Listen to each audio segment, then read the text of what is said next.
Hello, everyone. This is Kevin T. Rodriguez, film critic of iCritic.net, and let's talk about Kong Skull Island. Now, I'm kind of doing this because I got some comments on my written review, and rather than reply to them individually, I think I'll just make this video and send the link, because I think that would just be easier. But people have, in person, been asking me this question, and I think it's a valid question, and I think it's something that if you're going to be a film critic, you need to kind of acknowledge is going to happen. And let me explain why it happens. So I saw Kong Skull Island, and when people talk to me and they ask if I enjoyed it, the answer is yes, I did enjoy it. I did enjoy it. I thought it had some good action sequences, and it was fun to see King Kong destroy things, and the humans, the actors, they did pretty well, particularly John C. Reilly. And so I was like, yes, I enjoyed it. But then those people read my review, which is 2.5 stars, which is technically not a recommendation. So they ask me, well, you said you liked it, but your review, you gave it 2.5 stars. And it's a valid point, but I think people are missing something. First of all, we need to acknowledge that most people who asked me these questions probably didn't really read the review. And people don't read reviews for the most part. I know a couple people who do.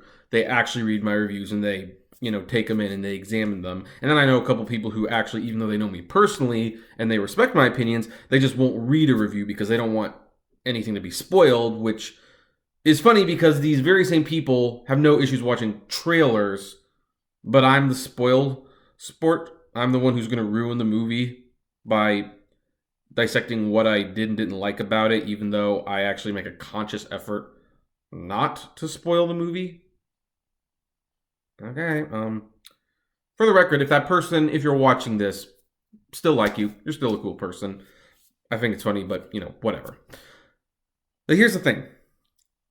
I tell people you always need to read reviews because the star grade does not mean anything unless you have some context. And I'm even going to give you a heads up. Beauty and the Beast, which comes out in 5 days, I think, I've seen the movie, and I gave it 4 stars. But it is the most lukewarm review for a 4-star movie you are ever going to read, and you will find out why when you read it. And is that contradictory? No, because the star grading is subjective. It's not absolute. As Roger Ebert best described it, if you're asking, how's The Dark Knight, you're not asking, how's The Dark Knight compared to Citizen Kane or Gone with the Wind. You're asking how good it is compared to like Spider-Man 2 or Hulk.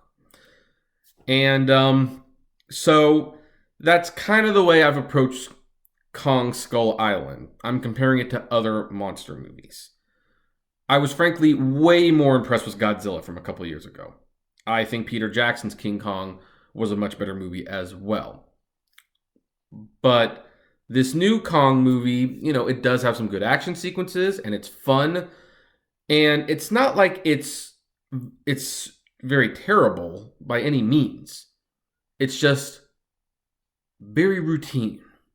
That's what it is. And the review reflects that. The middle part of my written review, which you can read below, by the way, I've got a link to it, strongly suggests I enjoyed most of the movie. It's in the final paragraph when I'm examining it and I'm thinking about what is being said in the bigger picture. Does Kong Skull Island not really work? And thus, it gets 2.5 stars. And here's the thing with 2.5 star and 3-star reviews. I always tell people, make sure you read those reviews because those ones are on the line. They are on the line. They teeter so much that honestly, it can just depend on whether or not I'm in a good mood or not. Not that I was in a bad mood when I saw Kong Skull Island. I really wasn't. But had I been in a great mood, had I been in a really happy mood for whatever reason, it might have easily been 3 stars. I would have just been like, eh. It was kind of like Trolls.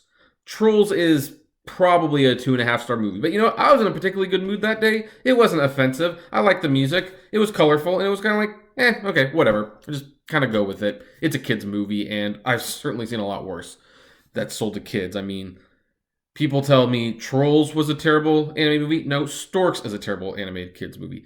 Norm of the North is a terrible animated kids movie. Those movies came out in the same year. Trolls looks pretty good in comparison. So, Kong Skull Island is fun. It's a fun movie.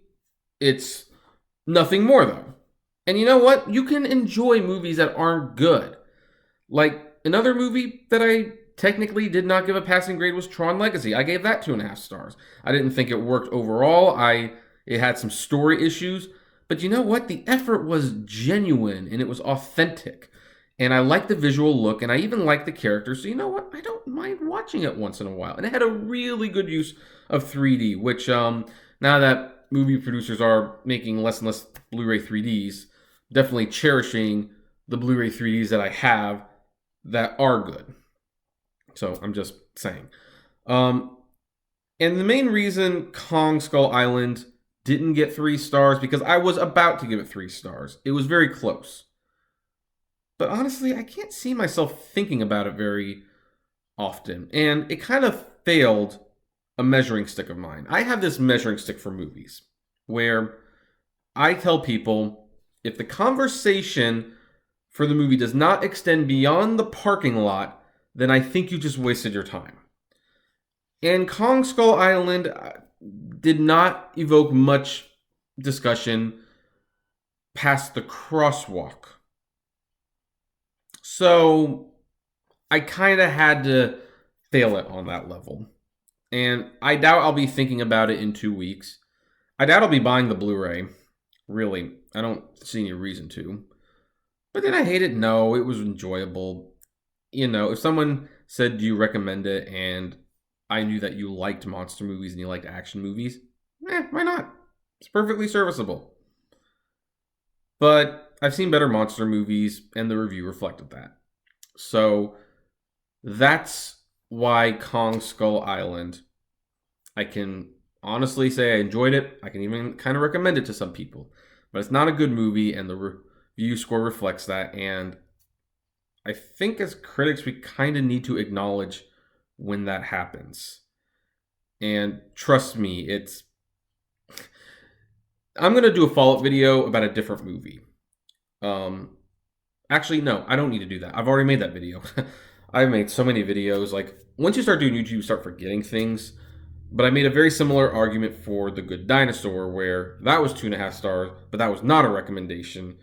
But the review was written in a way where that was not entirely clear, which showed just how much of a mess the movie actually was, how it really just did a tug of war on my emotions. Kong Skull Island didn't do that to that extent, so, there you go. For whatever it's worth.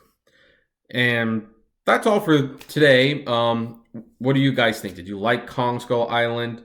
Do you honestly believe that you can, review-wise, give it a bad grade but still secretly kind of enjoy it? I'd like to know. Comment below. Like, favorite, share, subscribe. And as always, flame responsibly. Have a good one.